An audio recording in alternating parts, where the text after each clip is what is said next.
কিন্তু দুর্ভাগ্যবশত এই গণতন্ত্রকে হত্যাকারী সরকার এবং তার প্রশাসন আমাদেরকে ধর্ণা করতে দেয়নি। প্রায় 200 জন ভারতীয় জনতা পার্টির কর্মী সমর্থক তাদেরকে গ্রেপ্তার করা হয়েছিল এবং জোর জবরদস্তি তুলে নিয়ে যাওয়া হয়েছিল।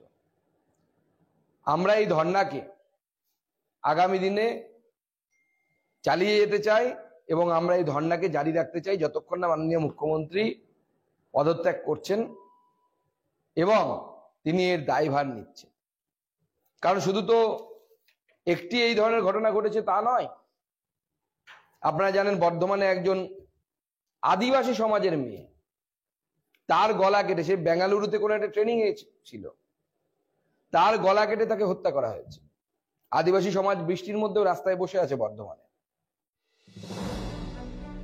পূর্ব বর্ধমানে নান্দুর গ্রামে আদিবাসী তরুণী প্রিয়াঙ্কা হাসদার গলা কেটে হত্যা, আর সেই হত্যার প্রতিবাদে এবার রাজ্য এবং প্রশাসন কার্যত উদাসীন।